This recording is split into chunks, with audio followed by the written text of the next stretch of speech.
हमारे मुसलमानों की अक्सरियत कुरान को बस अरबी में ही तिलावत करते हैं, उसका तर्जमा नहीं पढ़ते।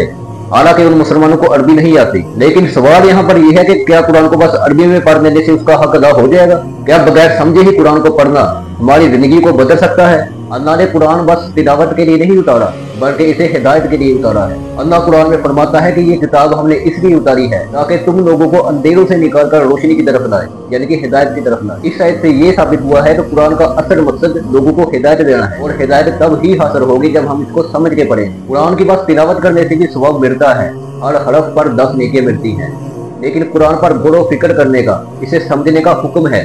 कुरान में अल्लाह फरमाता है कि क्या ये लोग कुरान पर गौर व फिक्र नहीं करते, या फिर इनके दिलों पर ताले लग गए हैं? इस आयत में साफ लफ्जों में समझाया गया है कि कुरान पर गौर व फिक्र ना करने का मतलब ये है कि दिलों पर ताले लग गए हैं। हमारे माशरे में कुरान को ज्यादातर सवाब के लिए ही पढ़ा जाता है, गौर व फिक्र के लिए बहुत ही कम लोग पढ़ते हैं। यही वजह है कि हमारे यहाँ पर पता नहीं कितने ही मुसलमान रोजाना कुरान को पढ़ते हैं, लेकिन उन पर कुरान का कोई असर नजर नहीं आता।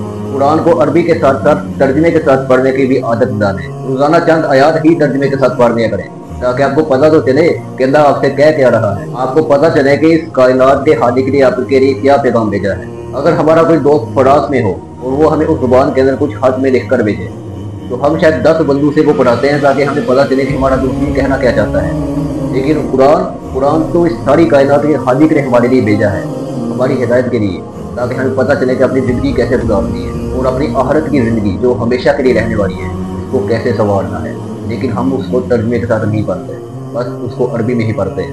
कुरान लोगों की हिदायत के लिए नाज़िल हुआ है, अगर हमने इसको समझ कर नहीं पढ़ा तो हम उस हिदायत से महरूम हो सकते हैं। आज ही फैसला करें कि अब हम कुरान को सिर्फ अरबी में ही नहीं पढ़ेंगे, बल्कि इसका तर्जमा भी पढ़ेंगे और इस पर गौर व फिक्र भी करेंगे, और इससे हिदायत हासिल कर अपनी ज़िंदगी में उस हिदायत को नाफिज भी करेंगे। इससे इंशाअल्लाह हमारी आखिरत बेहतर हो सकती है। अल्लाह हम सबको कुरान को समझ कर पढ़ने की और इस पर अमल करने की और इसकी रोशनी दूसरों तक पहुँचाने की तौफीक अता फरमाए।